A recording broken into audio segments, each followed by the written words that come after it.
madaxweynaha jamhuuriyadda Jabuuti Mudane Ismaaciil Cumar Geele ayaa maanta waxa uu xariga ka jaray mashruuc cusub oo ah ka faa'iideysiga dhinaca teknoolajiyadda ee waddankani jamhuuriyadda Jabuuti. Mashruucan cusub ee xariga maanta uu ka jaray madaxweyne Geele ayaa waxa uu yahay telefoon oo lagu magacaabo 3G kaas oo dadku ay adeegsan doonaan adeegyo fara badan oo loo isticmaalo dhinaca telefoonada. Munaasabad ballaaran oo lagu dhigay xarunta Harmuus ee caasimadda jamhuuriyadda Jabuuti ayaa waxa ka soo qayb galay madax aad u fara badan oo uu horkacay madaxweynaha jamhuuriyadda Jabuuti.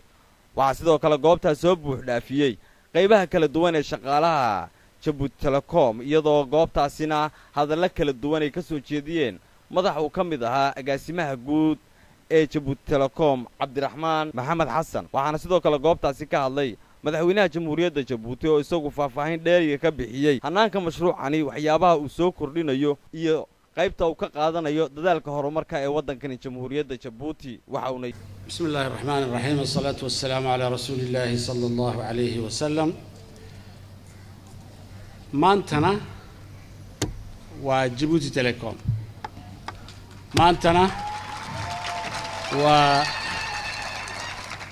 ballankoogi, waa ballankeeni, waa waxaan islahayn, waa waxaan sugaynay. waxa aan jeclahay anigu aan u kacay waxa weeyaan wixii macno lahaa ministerka iyo directorka ayaa macnaheeyay mawduuca meesha aan u niminay, laakiin waxaan doonayaa inaan afkiina ku hadlo. afkiina kolkaan ku hadlayo waxa aan leeyahay miyaan joognaa halkii reer Jabuuti Telecom halkii aan ka sugaynay ma soo gaadheen mise ma soo gaadhin? su'aal weey. wixii laga sugayay ma dhameeyeen mise ma dhameyn? barkiin haa odhanaya, barkiin maya odhanaya, waad leedihiin intiinuba. maxaa yeelay warshaddii ugu weyneyd ee waddanka kolka boorka laga yimaado waa Jabuuti Telecom. waxaan ka sugaynay wax ka weyn weey waxaas. laba ta saddexaad waxa la doonayaa adeegu ninbaa daraad David yiri war ragani maxaa magaalada uu ku dhajiyay miyay wadannada kale nooga soo shaqeeyaan oo lacag nooga keenaan buu yiri. waa runtii halka in tallaabada ku xigtay ay noqoto in de sida ragga noo soo lacag doonanaya maxaa la yiraahdaa hebel la oranaya waa Ericsson oo waa Huawei oo waa maxaan ku yiraahdaa Alcatel oo waa heblayo la leeyahay. annaguna ma nidhaahno Jabuuti Telecom waa niminay oo waxba niga iibinaynaa. haddaan ka nidhaahno miyaan hawaawiyeynaa mise waxaan sheegaynaa wax suuroobi kara.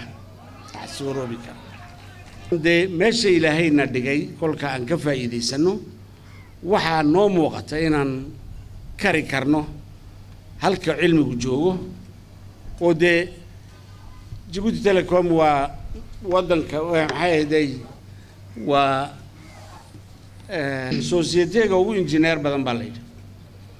oo waxa engineer maxaa laga dhigayaa baa la yidhi. haddana de engineerada waa loo baahan yahay kolka ay baahaan, kolka ay cilmiga kala soortaan, kolka ay yacni biro baan doonayaa uun odhan ninku yidhaahdo ama gabadhu ay tiraahdo meedaankan u dhaadhacayaa, surwaalkan laabanayaa, gacmahan laabanayaa, waxaan la shaqaynayaa dadka.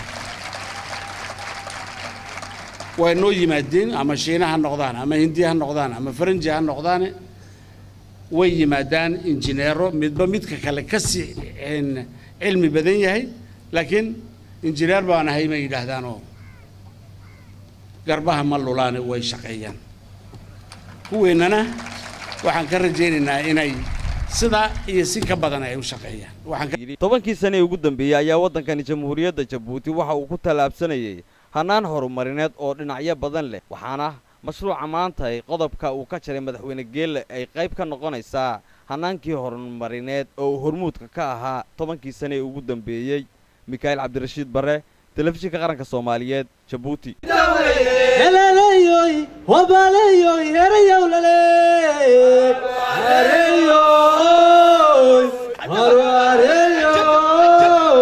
Hanaga